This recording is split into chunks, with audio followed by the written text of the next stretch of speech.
Welcome to the City Current Show. I'm your host, Andrew Bartolotta. We're always honored to bring you inspiring stories of individuals and organizations making an impact in our community and around the globe.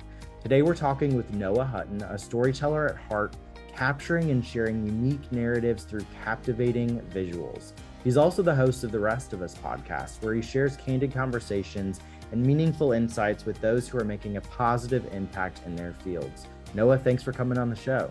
Yeah, I appreciate it. Looking forward to the conversation today. Definitely. So what inspired you to pursue a career as a storyteller, and how has this passion driven your work as a photographer and videographer? Yeah, so there's two parts to that answer. So part of it is out of necessity, and part of it is out of just something I wanted to do. So I pursued the entrepreneur route because I needed something to do. I couldn't get a job. I didn't get a job out of high school or out of college. And so I just didn't have any luck in the job market. So I kind of took that step of being running my own business a little bit earlier than I expected to. My plan was going to do like the 9 to 5 thing and then do my job on the side, my entrepreneurship on the side on weekends. And then, once I got some traction with that, go full time eventually. But I had to do that a little bit earlier than I expected to, but it was for the best. It's been a great journey so far. And then the other part of that is I've just kind of seen myself as a storyteller ever since I got into photography and videography. Especially in college is kind of where that came about, I think. So I studied film at Purdue University in West Lafayette, Indiana. And I also was really involved in dance marathon at Purdue. So we raised money for Riley Hospital for Children, specifically pediatric cancer research. And so I was involved with the video production side of that organization. And I eventually led it in my last year there, or helped lead it, I guess. And so that was really where I saw kind of my storytelling take off, because we were not only creating videos to promote the fundraising activities that we had to do, but we were also creating videos to just kind of tell stories and just showcase the things that we were doing in the organization, and also the families that we were helping that were a part of our organization, and what inspired us to be involved in the organization. And not only that, but also one of the things that I really wanted to do while I was there was kind of set like a framework and a groundwork for what it could be in the future, because I took on a leadership role right after kind of that first year after COVID, so 2021. And we kind of were like going great 2019, and then 2020 just like killed all momentum because we couldn't do anything in person. And then 2021, I came in and I was like, I remember what 2019 was like. Let's get back to that, because we were doing fantastic in 2019. And in subsequent years after I left, I've gone back to see friends that are in leadership roles there, and they have just taken it to a whole nother level with the storytelling aspect of it. So just telling stories that really meant a lot to me. And Riley Hospital was one of those organizations that meant a lot to me. Was kind of something that I was really passionate about. And then I kind of took that storytelling passion that I've always had, and it's just followed me throughout life, whether it's right now I'm telling a story of in our interview, or in job interviews I would tell stories, or just talking to people I would talk through stories. And I've always seen myself talking through stories, and then that translates into the work I do as a photographer, as a videographer. Whether that is more like explicit telling a story through an interview or something like that, or kind of more implicit telling a story through like real estate. Like a real estate video is taking you through a house, and that's kind of a story in its own way. Or a commercial, or social media videos that I'm doing for different companies, or event photography. I'm telling a story through those photos of the event that I'm capturing. So storytelling is it can be very vague term, but I kind of, whatever I'm doing, there is an aspect of storytelling in any aspect of what I'm doing. Images are processed by the mind like 40,000 times faster than text. And so being a videographer, photographer, being able to capture the story with maybe just one image is super powerful, because you can, a picture is worth 1,000 words. We've heard that multiple times. Absolutely. But it's true. So starting a business can be daunting. What was the biggest hurdle you faced, and how did you overcome it to achieve success? So I think there's points where those hurdles got different, but the first hurdle was just starting. Like I really was not prepared mentally to start a business in the summer of summer 2022 was when I started my business. Throughout the summer, I was like, I'm gonna get a job eventually. I'm gonna get an interview that lands. I'm gonna do this. I'm gonna do this. And by July, I was kind of like, I'm so tired of this job interview process. I'm not having good luck with it. I'm just tired of it. And I started to get some traction with the real estate media that I was doing. And so that was the biggest hurdle of like actually making that decision to stop applying for jobs and start focusing on my business full time. And I still had an internship that I'm actually just finishing out now that I carried on through college. So I had a little bit of financial stability there, a very little bit, not a ton, but a little bit.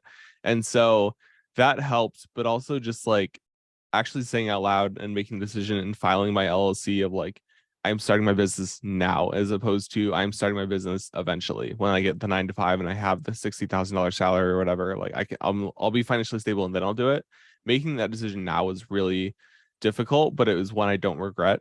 And then the second kind of thing, the big hurdle that I kind of overcame or I'm working on overcoming, especially towards the end of 2022, was just getting myself out there and putting myself out there in the community, and just the state of Indiana as a whole. I am very introverted as a person, and it may not sound like it being on a podcast, but I'm very comfortable in these one-on-one situations.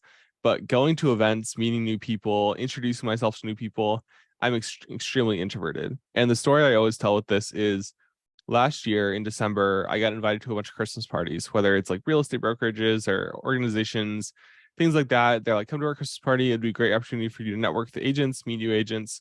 I'm like, yeah, that sounds great. And I got to the parties and I just kind of stood there and I was like, I hate this. I don't want to do this. I'm not extroverted at all. I don't want to walk up to people. And I did that like 3 times in a row. I made some connections and they have been fruitful, but for the most part, it was a wasted opportunity for me. And as I was coming out of that, I kind of realized like, A, that was a wasted opportunity for me. And B, I never want to be in that situation again because my business won't grow if I don't meet anybody. And so this year has been all about networking. I'm going to events, I'm meeting people in person, I'm joining organizations that allow me to network with people that can hopefully drive business in the future, but also just give me good connections and good ideas for my business. I joined a group called BNI. It's Business Networking International, I believe. And they are very big on referring you, getting referral leads, which is huge for my business. And it's been really good for me. I joined another organization called MPI, which is Meeting Professionals International. And they have allowed me to meet a lot of event planners and meeting professionals because I'm looking to grow my event photography and event videography business a lot. So it's really all been about meeting people in person, especially and getting those one-on-one meetings and really putting myself out there. Like a good example of this is last Tuesday. I had no intention of going to Indianapolis, but like Monday night, I got an email from somebody. They were like, "We want to meet you in person to talk about being on a vendor list for this building, this event space." And I'm like, "Absolutely, I'll be there tomorrow." And then like I made the 2 hour drive down to Indy and then the 2 hour drive back, and it was a 20-minute meeting. But that meeting was so much more better or so much more impactful in person as opposed to over Zoom. So I've just been really intentional about putting myself out there. I joined our local chamber of commerce. So like just all these different things that I've been doing to get my face out there and meet new people is something that I never would have done last year because I was just so introverted and I was focused on getting business through cold calling and cold emailing, which I still do a little bit now, but I'm really intentional about getting those referral leads and getting myself out there and meeting new people, which is like a big hurdle for me personally, but it's been really successful so far this year. You are a podcast host. You have The Rest of Us, which launched in January. Talk about the mission of your podcast and maybe a particularly like memorable episode of your podcast, why it stood out to you, and where people can go to listen to it. Yeah, absolutely. So the podcast, like you said, is called The Rest of Us. The goal of the podcast is to just give younger entrepreneurs a place to tell their story, and talk about the things they're struggling about right now. What I really saw when I had this idea for the podcast was I don't see a lot of younger entrepreneurs on different podcasts. I listen to, and maybe it's just the ones I listen to, but just in general, I always hear if it's business podcast related, it's the startups that are receiving Series B funding. It's the venture entrepreneurs. It's the CEOs of a Fortune 500 company or a Fortune 1000 company. So that's really where I saw like the opportunity of like there's this whole other brand of entrepreneurship that is still cold calling and struggling and trying to get their first lead or trying to get work for the week because they have nothing going on that week, or they started a food truck and they are trying to get traction with that, and talking about that growth story. So that's really where I wanted to bring people on the podcast. And also entrepreneurship is just really lonely. It's something that I've struggled with a lot, especially last year and into this year a little bit. So for me, I really wanted to bring the podcast just to talk to more entrepreneurs, because I love talking to entrepreneurs, and I just love just going, like, if I could have some of the people I have on the podcast, if I could have a 5-hour conversation with them, I would, because we just like kind of start vibing and talking about really cool stuff. But just in general, that's kind of what the podcast is about. And a side thing with the podcast that I have noticed is a lot of younger entrepreneurs don't necessarily know how to tell their story, or they're learning how to tell their story still and talk about out loud the things that they're going through, because a lot of it is very internal and just things that were in our head, or we're doing it on our own, and we don't have a ton of people to talk to about it. So when I bring them on, it's kind of really cool to hear them visualize it, or vocalize it and talk about that. And then also just kind of bounce ideas off each other of like, hey, I think your business could be really successful if you do this. And they're like, oh, I haven't thought about that. Or like, yeah, I'm planning on doing that because that's the way I thought we should go too. So just things like that have been really important to me and really impactful, I think, in the podcast. And then a couple episodes that I would spotlight are my conversation with Lexi Bates. She's the co-owner of a food truck in Culpeper, Virginia. It's a coffee truck.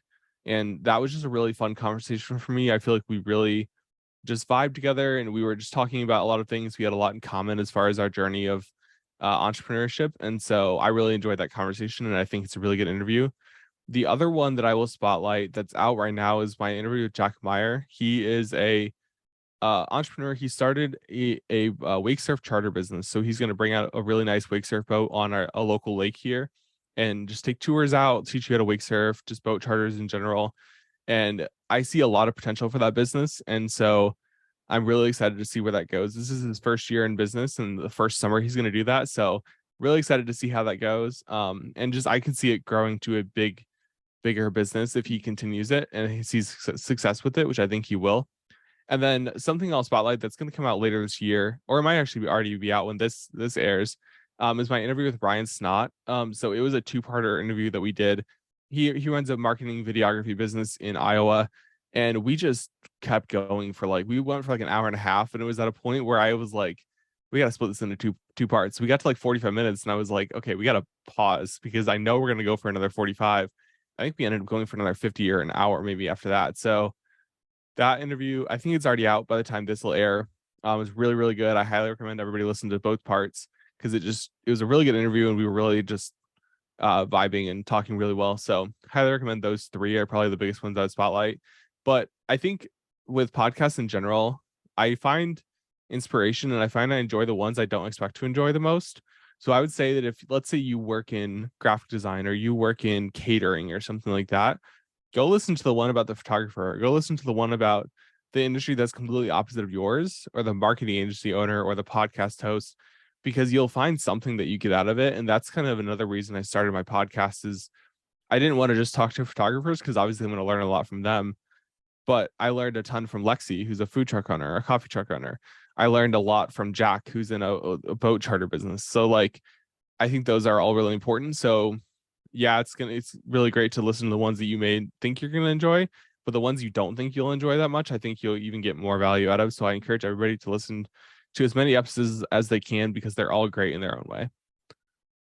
I love that. And I also love the cross sector learning from each other. There's power in collective impact. And like, of course, like there's a common thread of entrepreneurship and the hustling and being able to storytell through the work and the products that you have, but being able to learn from different cross sectors you feel like you may not have anything in common with. That's when you learn the most, because you're putting yourself in a different industry to be able to learn from them. And that's really cool that you have this podcast that highlights entrepreneurs and those that are really putting themselves out there and starting a business. Noah, where can people go to learn more about your services and listen to your podcast? Yeah, so my website is noah-hutton.com. You can go there. You can also find me on LinkedIn. That's probably the best way to get a hold of me, is LinkedIn. So just Noah Hutton on LinkedIn. Podcast is on every major player: Apple, Spotify, Amazon, any podcast player. Overcast, I think, is another one. So any podcast player you have, it's going to be on there. Search The Rest of Us podcast. It's like a pink and grayish blue background. And then it's on Instagram, Facebook, TikTok, YouTube. There's a video version on YouTube and Spotify, and then the rest are audio versions. And I post clips on all the social media platforms. But yeah, you can go just search The Rest of Us podcast on any social media or podcast platform of your choice, and you'll find it. Noah, thank you so much for coming on the show. Thanks for all you're doing for storytelling, digital marketing, giving entrepreneurs a platform to tell their story with The Rest of Us podcast. Thank you so much for coming on the show. I appreciate it. This is really fun. Thank you so much.